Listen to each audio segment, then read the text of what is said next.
We're good. All right. Good afternoon. I am Erin Sommers. I'm the reporter for the Pocahontas Record-Democrat, the Buena Vista County Journal, and the Lorenz Sun. I am here this afternoon to talk with you a little bit about press releases. Some of you may have a good idea what a press release is. Some of you may submit them on a regular basis. Some of you may have some questions, and I want to help you out. First of all, a press release is something that you bring into the newspaper that makes some kind of announcement or talks about some sort of recognition that someone has gotten, an event that's coming up, something like that. We like to receive press releases, in a written format, so we have something to refer back to, but it doesn't have to be fancy. If you want to email us, you can send us the information right in the body of your email. Microsoft Word documents work okay. If you type something and make a PDF out of it, that gets a little bit harder for us to work with. At that point, some of the documents are going to require us to retype them, which is not a problem unless they're really long. But in general, if we're retyping it, that does introduce the chance for us to mistype something or swap some letters. So if there's something that we can just copy and paste straight out of your email, that would be fantastic. If you have a website and you want to send us a link, that would work really well too. When you submit things, we love photos to go with stuff. Photos are always great. If it's an announcement about a person, a headshot works, or a picture of them at work. The only thing I will ask, and this is probably my number one pet peeve about press releases, is when people insert the pictures in a Word document. I cannot remove those pictures from the Word document, or if there is a magic function to do that, I have never learned how to do that. So what I end up having to do is make a screenshot of that picture and then use the screenshot in the paper.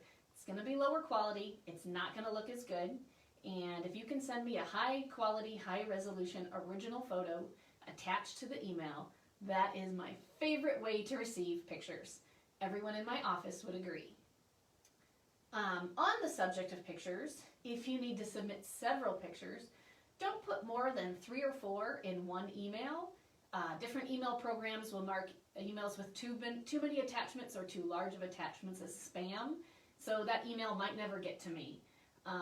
Other email programs, I've worked places where, I think it was Outlook maybe, someone would attach 10 pictures and think they were attaching full-size pictures, and the email program would just automatically resize them into smaller pictures that would not show up. They would just be fuzzy in the paper. So we learned that lesson as well. 3 or 4 is probably a good maximum per email. If you're going to have to send me more than one email, that's fine. Something in the subject line that says this is email 1 of 3 is really helpful, so I know how many emails to expect from you. I find that really useful when people are able to do that. If you are sending us something and maybe we don't know you very well, it's always great to include additional contact information. I mean, obviously I'm going to have your email address if you email me. Sometimes a phone number is better, especially if you don't check your email super often. We want to be able to follow up if we have questions. If you're sending an email about someone who maybe grew up in Pocahontas County and you'd like us to do a story or run something about them, as an example, we recently received a press release from a law firm in Toledo, Ohio, where a Pocahontas native had just made partner at the firm. And it's just really useful to tell us what the local connection is. This person grew up in Pocahontas, this person graduated from Pocahontas Area Community High School in 2001, something like that, just so that we can see at a quick glance what the connections are to our area. I have more. If you may not know, sometimes it's hard to know when you don't work in a newspaper what the difference is between something that can be a press release and something that should really be a paid ad. Most fundraisers, I know they're going for a good cause, but in general, even those need to have an ad. If you have an event coming up, and if there is money exchanging hands, if you are earning money off of this event, we probably need a press release or an ad for that, a paid ad for that. Doesn't mean you won't also get a story. There are a lot of times that when we get an ad for something, we look at it and say, this really should also be a story. A lot of times we try to time that. Maybe the ads are in certain weeks and the story is in then the week before the event, just to kind of help remind people of that upcoming event. on that same subject, let me find, because I want to kind of talk a little bit, at least for us, at our 3 papers, and different newspapers will have different schedules, but our schedule, just so that you can understand the timeline in which we need to receive information in order to get it in the paper in time for people to know about it before it happens. So if there is an event that you would like in the paper, get in touch with us at least 2 weeks, 3 would be better, before the actual event. Our papers have a Wednesday publication date, so that's the date that you see on the paper, but they're actually put together on Mondays each week, and our ad deadlines are the Friday before the newspaper prints. You want community members to have at least a week's notice of an event whenever possible. And it's just really helpful if we know 2 or 3 weeks in advance, not only for us to be able to get that preview story in, but if it's also something that we want to cover, for us to be able to schedule a reporter or a photographer to be there. And by a reporter, for our 3 papers, I mean me. We do have other staff members who are willing and able to step in as photographers and help out with stuff because they're amazing. But if you want someone to actually come out and cover it and write a story about it, my schedule fills up pretty quickly. So the more advance notice we have, the better able I am and my coworkers are able to sort of set up our schedules and manage that. If you're not sure what might be worthy of a press release, here are some ideas. A local business that's expanding, or a local business that's opening a new location, someone opening a new business entirely, new ownership or new leadership at a business, someone in your business has won an industry award or is being recognized for their accomplishments. But press releases aren't just for businesses.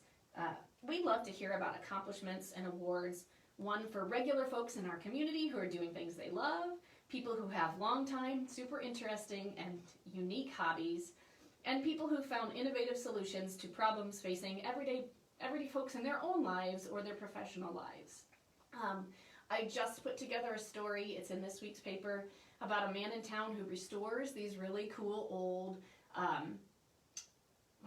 drill presses. They were in the 20s and 30s, the farmer would go buy this drill and he would mount it on a post in the barn, and he just had to turn a crank to drill through, and there was a little platform so the board could just stay there and he could hold it and he could run the drill with just one hand.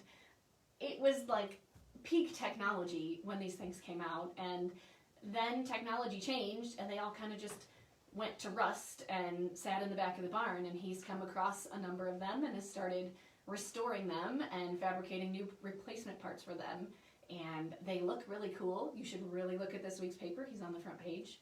I just think they're really neat. I love writing stories like that. I love writing stories about folks who grew up here and are off doing really cool jobs somewhere else in the country, or are involved in interesting mission work somewhere in the world as a hobby. Like, there's so many cool stories that we have to tell, and I don't know everything that your kids and grandkids or nieces and nephews who grew up here, I don't know what they're doing in all of those places. So it's really fun to get to tell those stories, and I can't do that unless you call us or send me an email. If you want to reach us, our number is 712-335-3553. You can email press releases to me, my email address, and I'm going to go through it slowly, but you can find it with my byline in every edition of the Record Democrat. It's listed right there, but it's Pokey, POKYRDnews@gmail.com. Please send us press releases. Please get in touch. I know I went through a lot of information, and I know I talk really fast. If you have any questions, you can submit them here, and someone can get back to you if you haven't done that yet. I will also have this information in next week's paper in my column, so it's all written down, and you can read back through it at your leisure. I hope you keep a hold of it. I hope you get in touch with us. We love hearing from people in the community. We love hearing from our readers. I hope you found this helpful. I hope I didn't talk too fast, but that's what I do. So if anyone has any questions, go ahead and submit them now. Otherwise, we will probably be turning this off. Thanks.